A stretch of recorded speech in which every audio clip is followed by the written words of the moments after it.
Welcome to the best gambling show on the internet. This is the home of the money pig.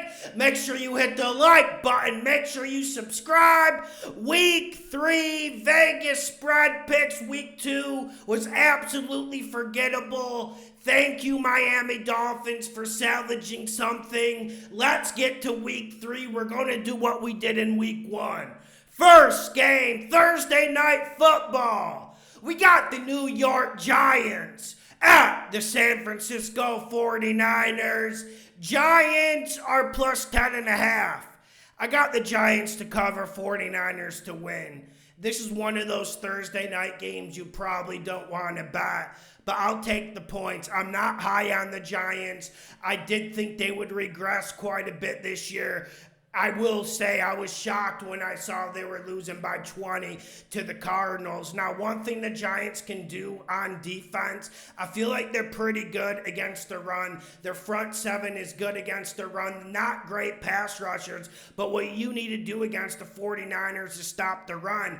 And I guess this game comes down to motivation. How interested are the 49ers going to be? How healthy are the 49ers going to be? One thing we know from the Giants, you're not going to get a lot of big plays. No Saquon Barkley. I think the 49ers win this comfortably. Give me a backdoor cover for the New York Giants and Dayball. Next game, we got the Los Angeles Chargers. Herbert at the Minnesota Vikings. Chargers are -1.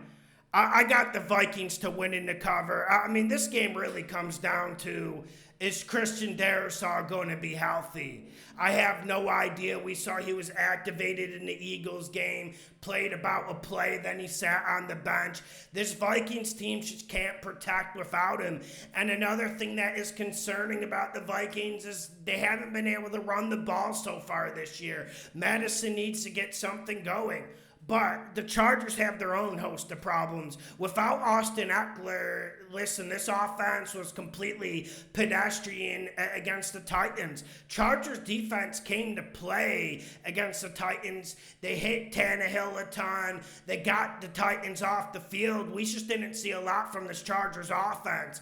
I trust Minnesota's offense more at this point. And I don't know, man. This is more about, do you think the wheels are coming off for the Chargers? Or do you think the wheels are coming off for the Vikings? For me, I think the wheels are coming off both teams. I'm going Vikings to win in the cover, but I would not bet this game. Next game, we got the New England Patriots. Hoodie at the New York Jets. Jets are +3. Money, money, money! Money, Jets to win in the cover. Last week we swung big and knocked out the Patriots with the Dolphins. I don't think the Patriots win this game, and I don't think they cover this game. I know Zach Wilson was frightful at times last week.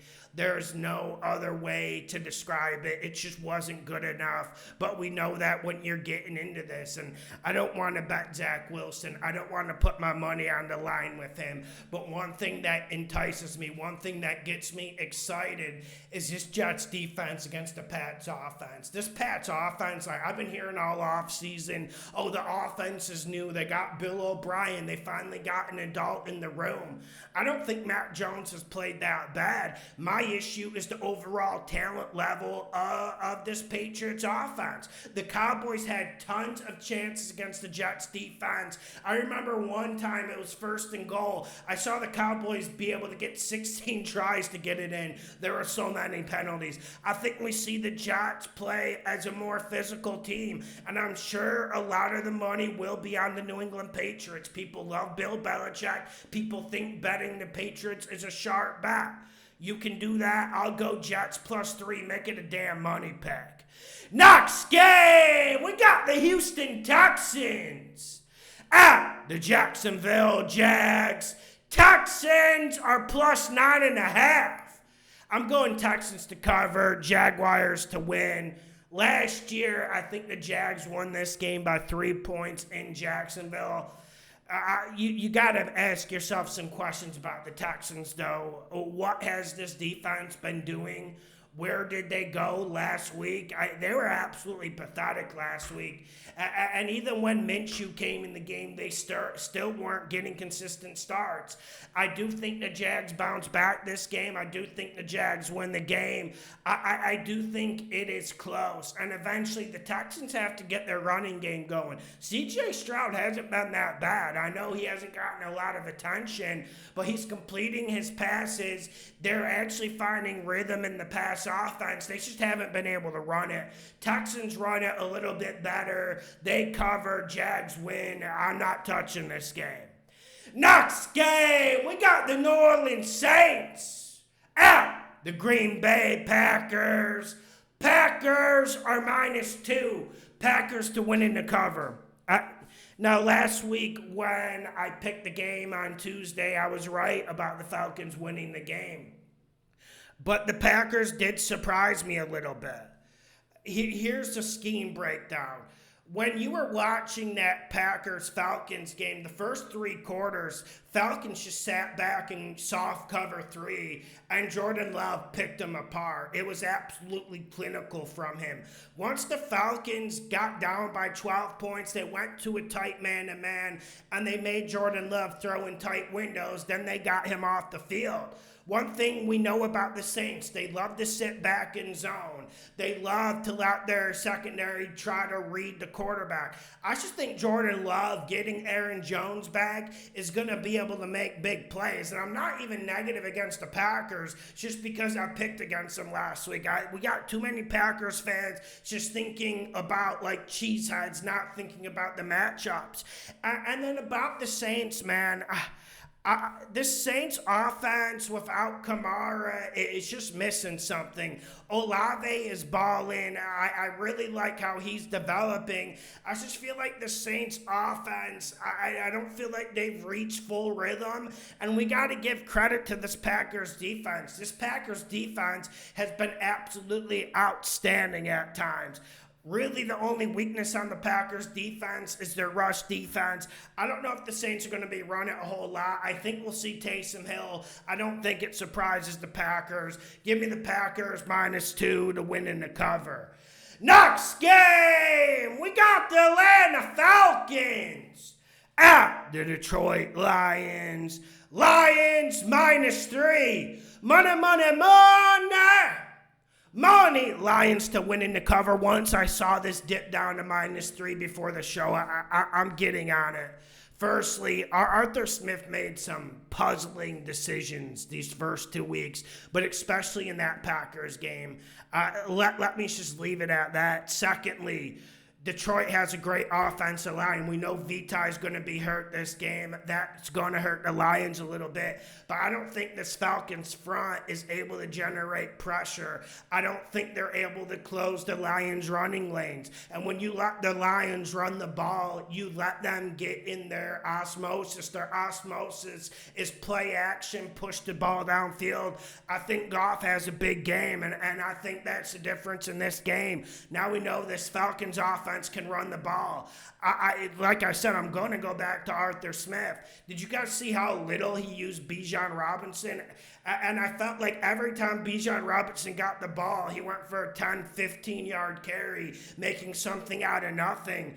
But anytime Desmond Ridder threw the ball, you were just holding your breath, and he was slinging it up in the air like a punt. This man cannot play quarterback, and this Lions defense is improved. The 3 turnovers is what killed the Lions last week against the Seahawks. I think Dan Campbell's boys come back with a more professional, more physical performance. Give me the Lions -3, make it a damn money pick. Next game, we got the Tennessee Titans at the Cleveland Browns. Titans +3.5. Titans to cover, Browns to win. Really looking forward to what we see out of the Browns. I think the Browns will win this game late, but they won't cover. This Titans team, they know how to scrap. They're well coached. Mike Vrabel knows how to use this defense. And we saw this Browns offense is just lacking. And you lose Nick Chubb. You take him out of that situation. Deshaun Watson just isn't good enough. He's not comfortable enough, and he's missing wide open receivers. I still think the Browns will have a running game with Jerome Ford, and I still think this Titans offense is worse than the Browns. Like I said, Titans to cover, Browns to win. This is going to be a close one. Make sure you hit the like button. Make sure you subscribe. The best gambling show on the internet. Thank you for your support. You guys are awesome. Next game, we got the Indianapolis Colts at the Baltimore Ravens. Colts are plus 7.5. I got the Colts to cover, Ravens to win.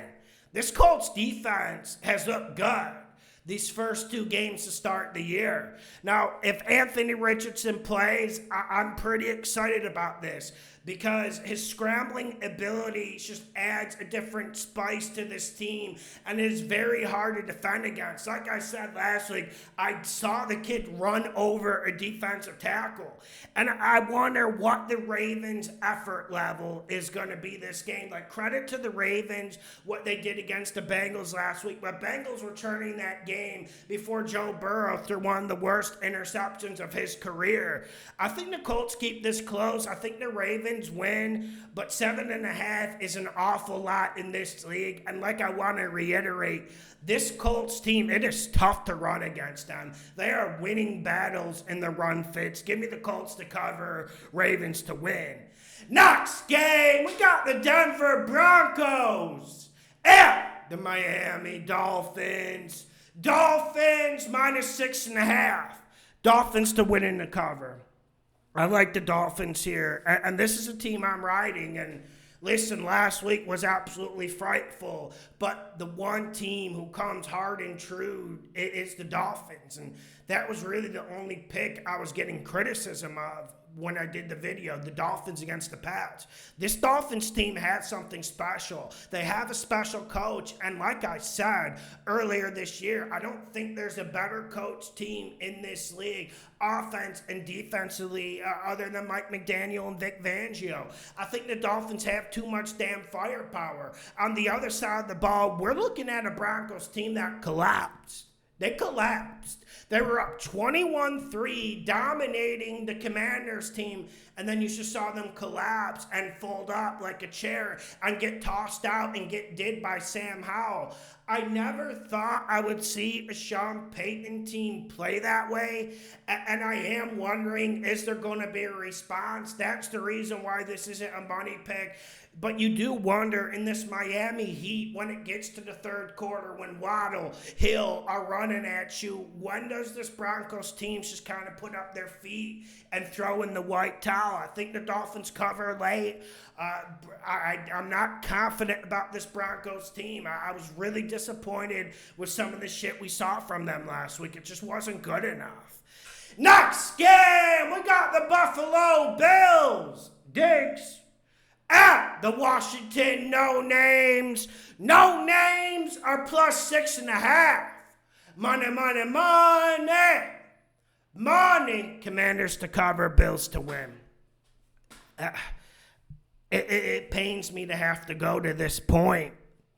And the Bills' front seven played a lot better against the Raiders last week. I will give them credit. You saw how they stopped every Josh Jacobs run before he could even pass the line of scrimmage. But I do think this Commanders defense has one matchup opportunity to exploit. I think their defensive line can get a good pass rush. I think now that Chase Young is healthy, we never know if he's going to be injured. But if Chase Young is healthy with Allen, I think they're able to rush the Bills passer, and I think they're able to beat this Bills offensive line. And also, FedEx Field isn't the easiest place to go. And when you got points, when you got 6.5, 7 points, it is a pretty comfortable position to sitting, and listen, I'm not confident in Riverboat Ron. I don't think the Commanders are going to surprise anyone. I think the Bills win this game late, but like I said late, I think the Bills score in the fourth quarter to take the lead. Sam Howell, I got some criticism. He holds the ball too long, but at least he plays with moxie and gusto. McLaurin will have one or two big plays, just enough to keep it close. Bills win, Commanders cover. Next game, we got the Dallas Cowboys, them boys, at the Arizona Cardinals. Cowboys -12. Cowboys win, Cards cover. This is just pure fundamentals. 12 points is too much for me. I know the Cardinals are probably the worst team in this league. I know Jonathan Gannon with the pew, pew, all that stuff, but the Cowboys have been known to take their foot off the gas pedal in these types of games, in these types of situations. Cardinals at home. But the one worry about this Cards cover is the way Micah Parsons and this Cowboys defensive line is playing right now. It could get us to a situation where the Cardinals aren't going to be able to snap it and hand it off with how much their offensive line gets dominated. I think this Cards defense comes to play, man, and I think this game is complicated at times. Give me the fundamentals. Give me the Cards +12. Cowboys win the damn game. Next game, we got the Chicago Bears, the Bears, at the Kansas City Chiefs. Bears +13. Bears to cover, Chiefs to win. I got to tell you, this is only because the Chiefs don't cover games like this. This Bears team, I know they're getting lost in the sauce. There's a lot of things to complain about in this league, but this Bears team has been absolutely terrible. Their performance against the Bucs, specifically on offense, was dreadful, and I think it's starting to get to the point where it's coaching. Now, we know the Chiefs, they're in a little bit of a jog mode right now. They're not at their full strength. They're not at their full height. I think they'll use this like a scrimmage game. Like, listen, the Chiefs are probably going to win by 10 points. I see that's how it's going. Maybe Fields has a few big scrambles to keep it close. Give me the Bears +13 with the fundamentals. Chiefs to win. Next game, we got the Pittsburgh Steelers at the Las Vegas Raiders. Raiders +1. Money, money, money. Money. Raiders to win in the cover. I love this matchup. Now, the Raiders in the second half against the Bills, they lost control of that game. They absolutely lost control of it. And they weren't able to run the ball. But when you face the Steelers, you can run the ball. The last 2 or 3 years, it seems like any time a team gets physical with the Steelers allow over 100 rush yards. And I like what I have seen out of Jimmy G this year. I know he's been a little bit loose with the turnovers, but my criticism of him, he's always been a little bit too safe, not risking enough, not pushing it down the field. I think Jimmy G makes more plays than Kenny Two Gloves this game. And on the other side of the football, I don't know what's going on with the Steelers team, man. And when you get like -7 yards in the fourth quarter in a close game in a divisional matchup, questions need to be asked. I mean, we all hear Matt Canada, fire Matt Canada from Yinzers for the last 3 years, but I just think the Steelers team doesn't have enough talent. And that's where I'm at. And I don't think Kenny Pickett is good enough. And when you look at this Raiders defense, I'm not saying they're top 10. I'm not saying it's even top 15. But I trust this unit. I trust this unit to play physical, to stop Kenny Pickett's pass. And really, when you look at the Steelers, you only have to worry about George Pickens. Outside of him, there's no one who can beat you. And when you got a Watt brother, they always sell out against the pass. That's why you run it straight at them, and that's the NFL's dirty little secret. Raiders +1, winning the cover, make it a damn money pick.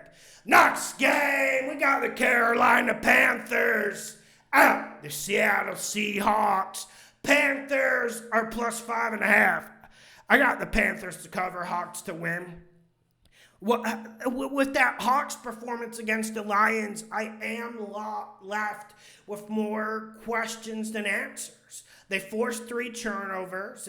The defense didn't play all that well against the Lions, but we saw Geno Smith get back into rhythm. We saw him utilize those three thoroughbreds he has on the outside. Now, I think the Panthers will be able to keep it close. I think the Panthers can run the rock. And that's one thing you have to do against the Seahawks defense. You have to take advantage of their front. They don't have a great pass rush, and I don't think they're all that great at stopping the run. I think the Panthers are able to run it. Panthers have been very, very disappointing this year, and I understand this is a tough place to play. But people said the same thing when the Rams are going into Seattle. Oh, don't bet the Rams because Seattle's a tough place to play. I'm going Panthers plus 5.5 to cover. Hawks to win. Not touching this one. Next game, we got the Philadelphia Eagles at the Tampa Bay Buccaneers. Eagles minus 5.5. I got the Bucs to cover. Eagles to win by a field goal late. If this wasn't Sunday night, I might pick the upset here. Now, I know the Bears aren't great competition. I know the Bucs beating my Minnesota Vikings isn't a great litmus test. But am I the only one who feels like this Eagles team is out of sync? I felt like my Vikings brought a D-plus game to that Thursday night game. And yes, Philly still slapped them around. But how good is Philly playing right now? How much rhythm and moxie is Hurts playing with right now? I question all of those things. And one thing about the Bucs this year that has been an improvement with the new offensive coordinator, they're running the ball better and they're using play action more. Now, running the ball against Fletcher Cox and Jalen Carter obviously is going to be a tough task and might be impossible given that Baker Mayfield has his limits. It's not like he's going to back off the secondary. But I think the Bucs make just enough plays. I think they can have 3 good drives in this game, and I think their defense can step up. I mean, with this 5.5, if it wasn't Sunday night, it would be a borderline money pick. Bucs plus 5.5, borderline money pick. Eagles still win the damn game. It does feel like this Eagles team is sleepwalking just a wee bit. Next game, we got the Los Angeles Rams, Stafford. The Cincinnati Bengals. Bengals minus 1.5. Rams to win in the cover. It looks like Burrow's not playing. Is anyone else getting that read from the spread? And at a certain point, we got to give Matt Stafford credit. I don't know how long it's going to last. I don't know how many great offensive play calls McVay can keep sending in week after week. But we got to give Matt Stafford and this Rams offense some credit. I got the Rams to win in the cover, but like I said, the elephant in the room, the Macaulay Culkin haircut in the room is Joe Burrow's calf. I don't know what's going on. I don't think the Lions know what's going on. Only he knows what's going on. Make sure you hit the like button. Make sure you subscribe. The best gambling show on the internet, Patreon. $5 a month. Let's get this money this week. Big week coming up. Week 3, baby.